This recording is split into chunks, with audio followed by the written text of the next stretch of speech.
karag-karag, welcome back to my vlog. Sa maganda at mainit na umaga sa inyong lahat mula dito sa Lasak City. Naglabadami si Kuragan.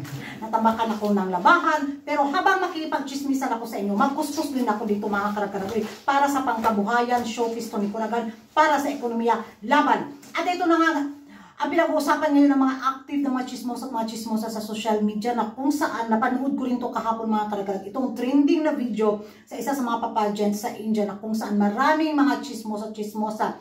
Ang ano ba, hindi magkatugma yung opinion nila. May narinig sila sa tanong ng judges na I do really like your gown. Meron namang nagsabi na I don't like your gown na kung saan ang naging sagot ng kandidata. Naku, panoorin nyo sa video na to kung magkapareho ba o magkatugma ba yung narinig niyo sa mga active na mga chismosa sa social media at kung ano yung magiging opinion niyo sa naging tanong ng judges at sa naging sagot ng kandidatang to.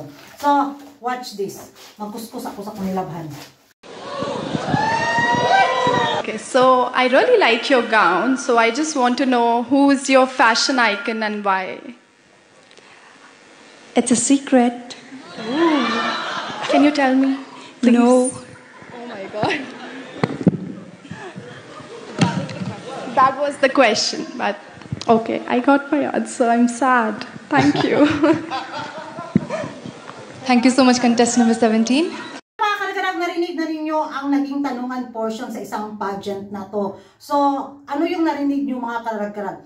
I do really like your gown or I don't like your gown. At naging sang-ayon ba kayo sa naging sagot ng kandidata? So sabi nga nila sa comment section, sa palitan ng kanilang opinion at kuro-kuro, naging ano lang daw, yung sagot daw ng kandidata is playing safe daw yon para sa designer na gumawa ng kanyang gown. At ang sabi naman ng iba, medyo off daw yung naging sagot at tanong ng judges at tama daw yung naging sagot ng kandidata kasi below the belt daw yung ano ba? Tayo pasat nahiwi ang akong cellphone. Medyo ano daw ba, hindi maganda yung naging tanong sa judges na to sa kanya. So, ewan ko sa inyo mga karag-karag, pagdating talaga sa mga communication skills, tanungan portion sa pageant, labas si Kuragan kay bugo ko. Aminin ko talaga yung totoo. Bugo si Kuragan sa Inglesan. Kaya, ibigay ko sa inyo yung comment section para ano din, magbasa bitaw ako ng mga pa-English galore ninyo at may matutunan ako. Uy, ang galing, nahiwi na po. So, para may matutunan din ako, oy. Hindi pa huli.